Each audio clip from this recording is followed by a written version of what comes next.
Chapter 5 Hester and Her Needle. Hester's brain's term of the confinement was now at an end.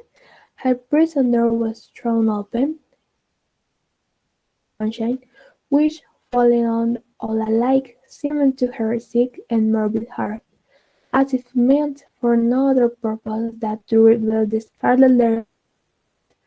Perhaps there was a more real torture in her first, unintended footsteps from the threshold of the prison, that even the prostitution where she was made the common infamy, at which all mankind was summoned to point its finger. Then she was by an unnatural tension of the nerves, and by all the combative energy of her character, which enabled her to convert the scene into the kind of lurid trumpet. It was, moreover, a separate and insulated event, to occur but once in her lifetime, and to meet which, therefore, reckless of economy, she might call up the virile strength that would have sufficed for many quiet years. The very law that condemned her, a giant of stern features, but with vigor to support, as well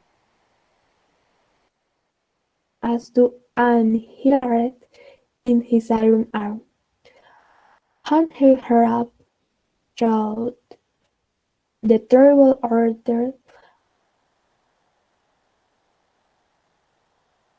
untenable from her prisoner began the daily custom, and she must either sustain and carry it forward by the ordinary resources of her nature, or escape beneath it,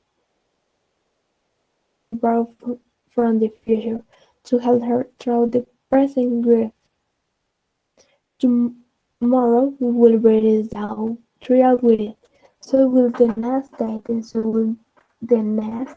It shares on trial, and yet the very same that was now so unutterably grievous to be borne. The days of the far future will toil onward, still with the same burden for her to take up, and bear along with her, but never to fling down, for the accumulation days and added years will pile up their misery upon the heap of shame. Throughout them all, giving up her individuality, she will the pressure and moralist my point, and in which they might beautify and embody their image of woman's frailty and sound foundation. Thus the young and poor will be taught to look at her, with the scarlet flaming on her breast, at her, the child of honorable parents, at her, the mother of a babe that would hereafter be a woman, at her who had once been innocent as the figure, the body of a sin. And over her grave, the infamy that she must carry terror will be her only monument. It makes it marvelous that with the world before her, kept by no restrictive clause of her condemnation, wherein the limits of the Puritan's remained so remote and so were to return to her the birthplace, or to any other European land, and there hide her character and gender under a new exterior, as complete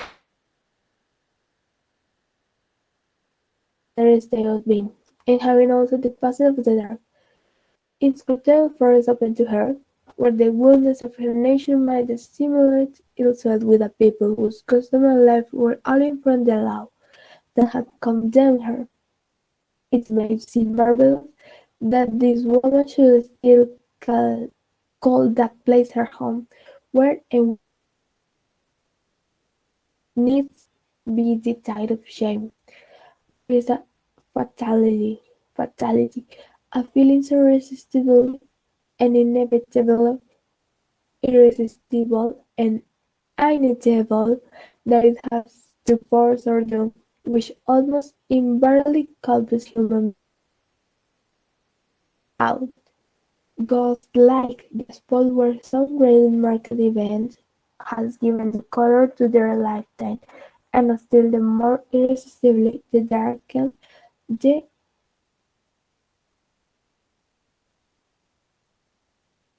hair, seeing her ignominy were the roots which he had struck into the soil. It was as if a new birth, with stronger assimilation than the first, had converted the forest land, still so uncongenial to every other pilgrim and wanderer into Hester Prynne's wild and dreary, but lifelong home. All other scenes of earth, even that village of rural England, where happy infancy and stainless meant to be in her mother's keeping, like garments part of long ago, were foreign to her.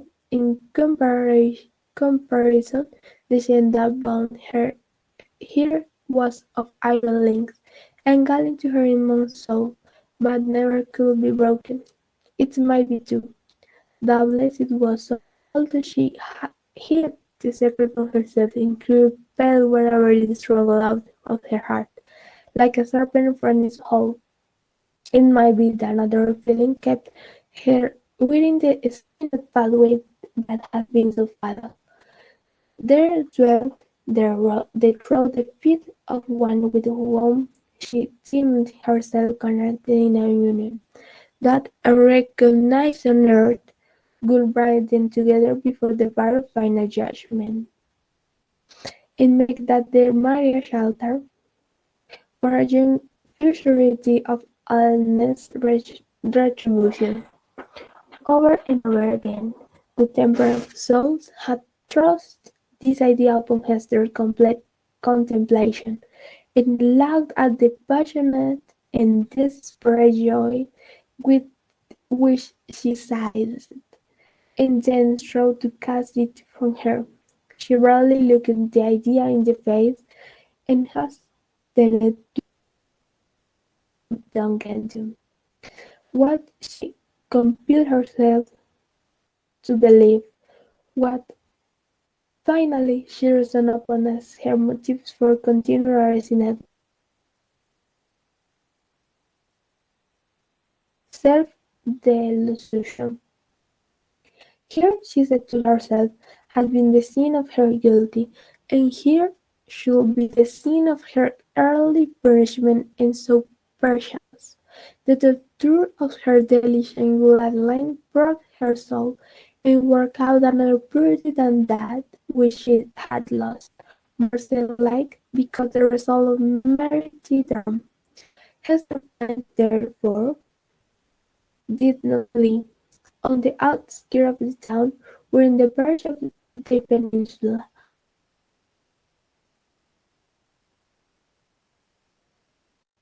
there was a small thatched cottage. It had been built by an early settler, and abandoned because the soil about it was,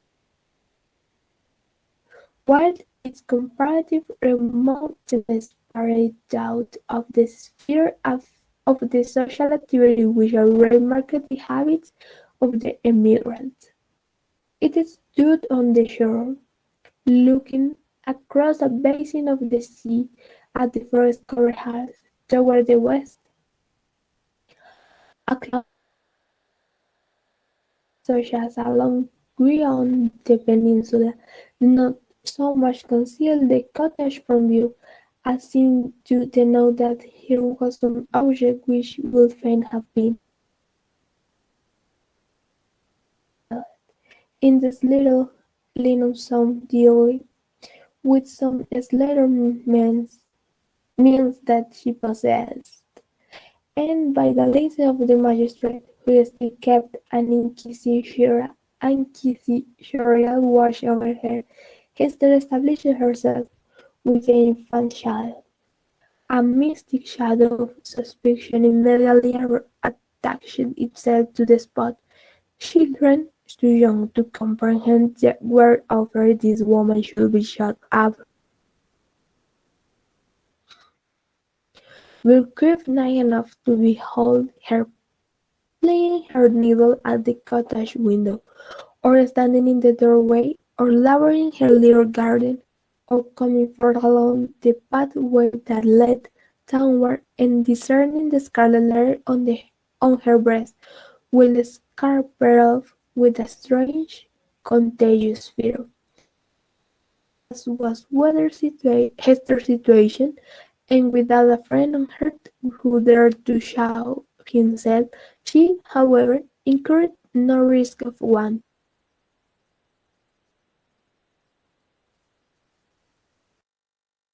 for comparatively little scoured exercise to supply food for her thriving infant and herself. It was there, as now, almost the only one within a woman's grasp of needlework. She wore on her breast, in the curiously embroidered letter, her delicate and imaginative skill, of which the dames of court might gladly have availed themselves.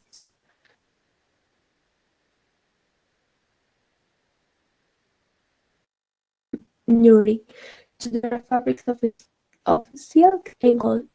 Here, indeed, in the sable simplicity generally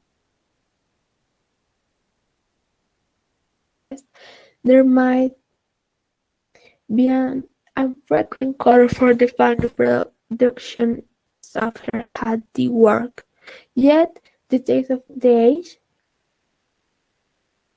position of this kind, did not fail to expand influence over our stern progenitors, who had cast behind them so many forms which it might seem harder to dispense with.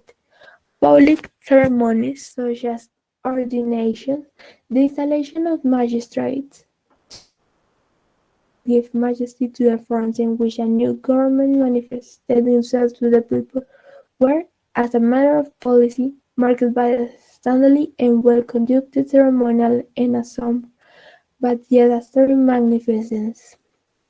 Deep wrapped, painfully cloth bands, and gorgeously embroidered gloves were all deemed necessary to the official state of men assuming the reins of power, and were really allowed to individuals dignified by rank or wealth, even while sumptuary laws forbade this and similar extravagance to the plebeian order. In the array of funerals, too, whether for the appearance or to typify by manifold emblematic devices of sable cloth and snow lawn the sorrow of the survivors, there was a frequent and characteristic labor Hester Prime could supply. Baby linen for babies, then wardrobes of state afforded still another possibility of toil and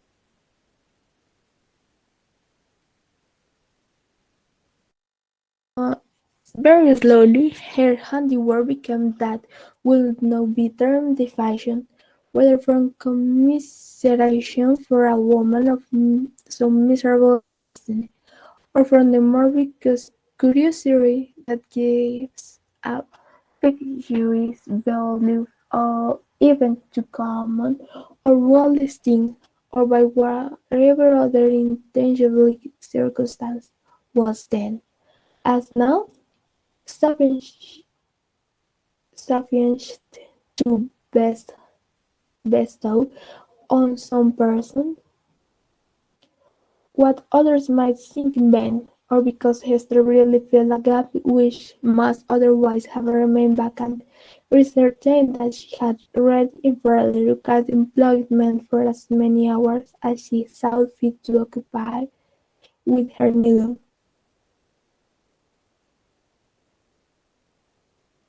Death by putting on for ceremonials of woman's state, The garments that had been wrought by her skillful hands, her needlework has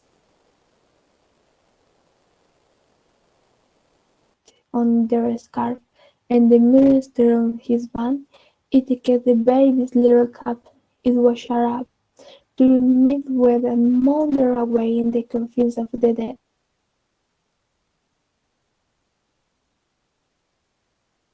Kill was called in it to embroider the white veil which was to cover the pure blushes of a bride, figure with which society frowned upon her sin. Hester sought not to acquire anything beyond a subsistence of the plainest and most ascetic description for herself and a simple abundance for her child. Her own dress was of the coarsest material,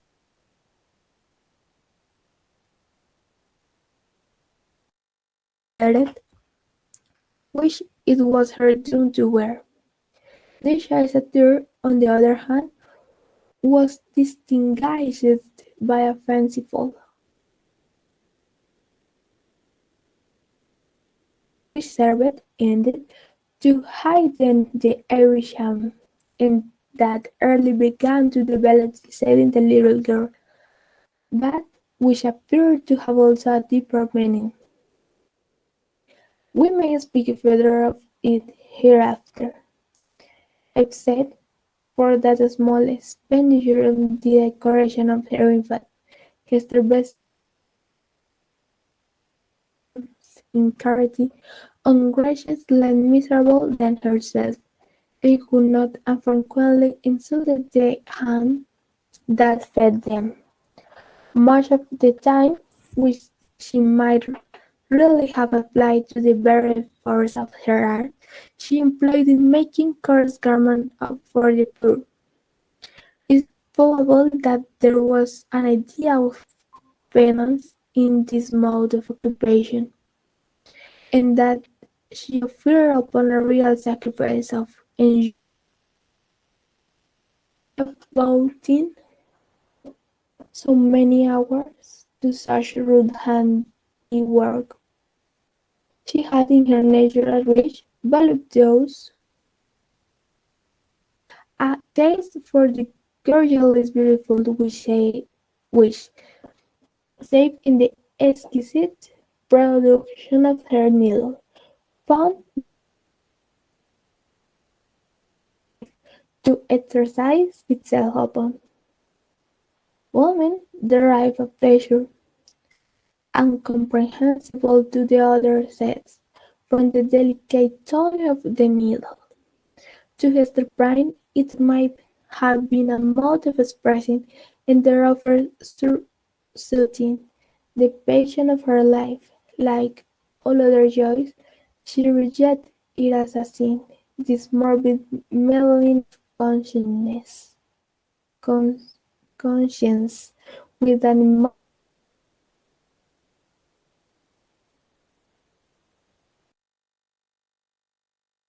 but something doubtful, something that might be deeply grown beneath. In this manner, Hester Prynne came to have a part to perform in the world, with her native energy of character and responsibilities could not entirely cast her off, although it had set a mark upon her, more intolerable to a woman's heart than that which branded the brown of Cain.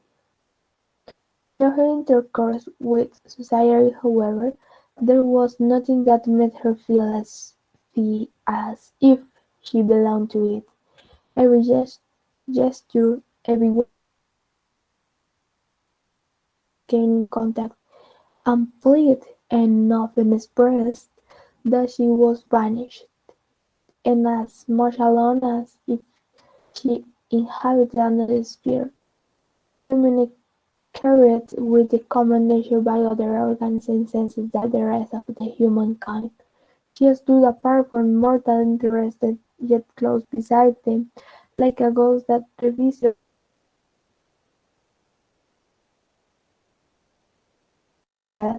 No more smile with the household joy, no more with the kindred sorrow, or should it succeed in manifesting its suffering, awaken an enduring horrible repugnance.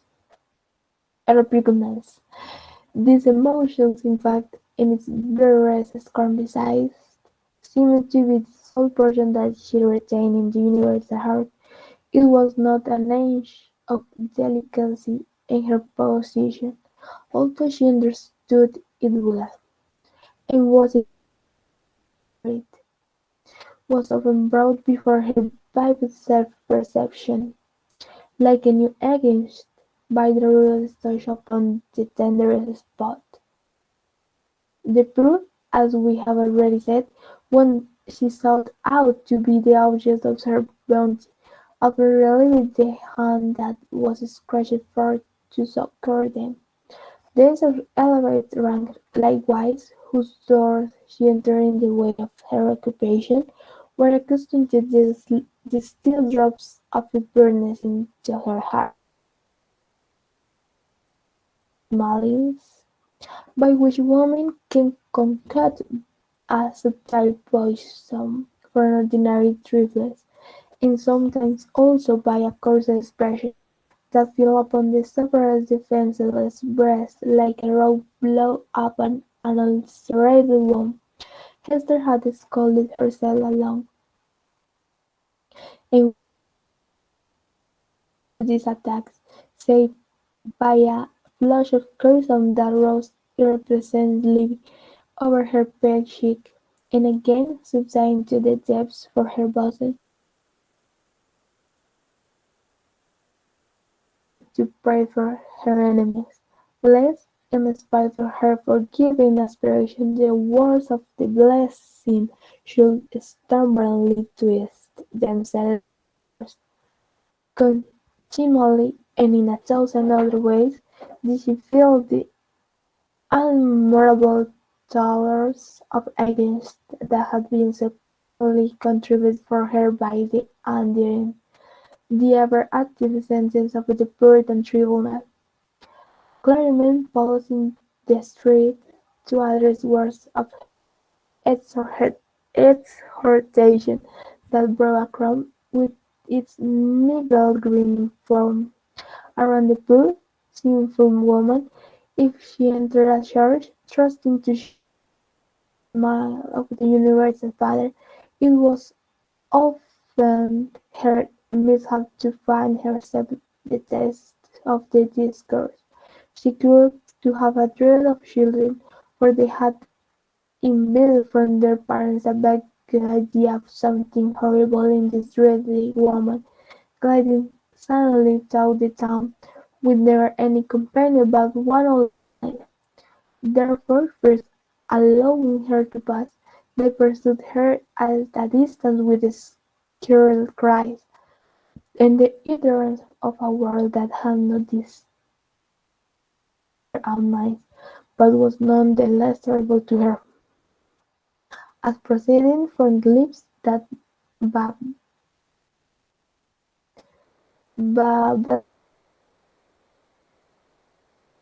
into a gift so wide a diffusion of her shape, that all nature knew of it. It could have caused her no deeper pang had among themselves, had the summer breezes murmured about it, had the wintry blast shivered it aloud. Another peculiar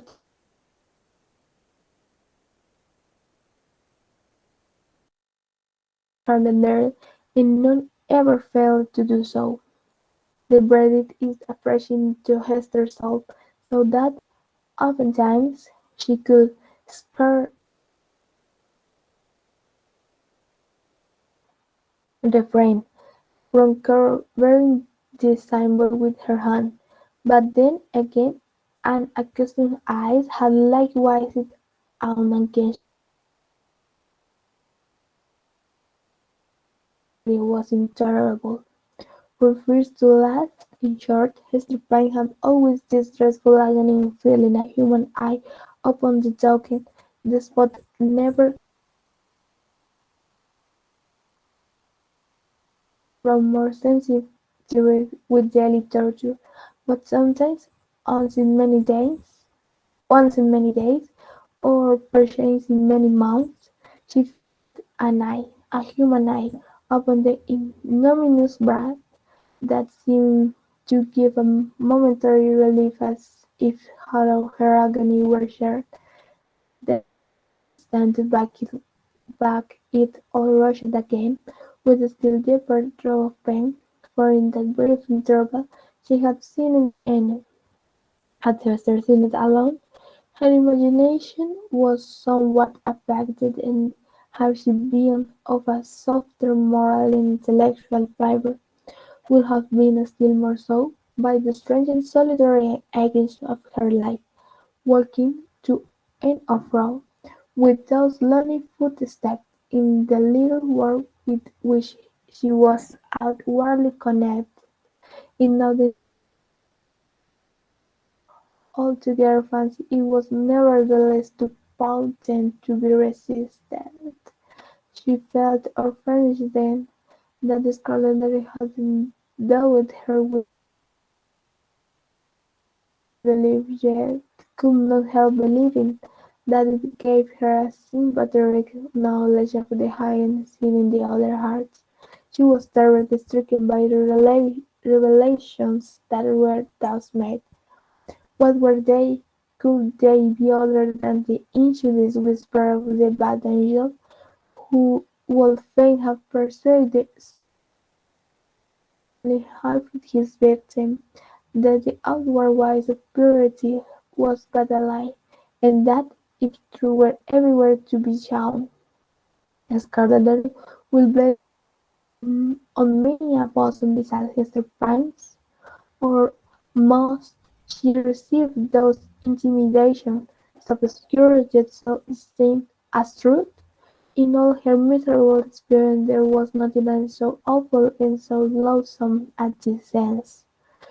It perplexed as well as shocked her, by the reverent inopportuneness of the occasions that brought it into vivid Sometimes the red infamy upon her breast would sympathetic throb, as she passed near a venerable ministerial magistrate, the model of purity and justice, to whom that age of antique reverence looked up, as to mortal man fellowship with angels. What evil things it is at heart, with her light in her reluctant eyes, there will be nothing human wherein discover view, save the form of this early saint. Again, a will contumely assert itself, as she made the sanctified frown of some matron, who, according to the rumor of old towns, had kept cold snow and soon as the snow in the mattress bosom, and the burning shine of Hester Pines. What had the two in common, or what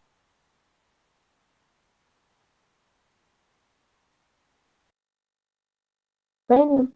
And looking up, she would detect the eyes of a young maiden glazing up at the scarlet very shyly and aside, and quickly averted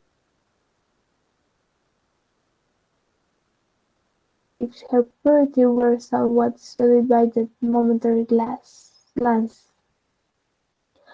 of fiend whose talisman was that fatal symbol whose dual leaves nothing.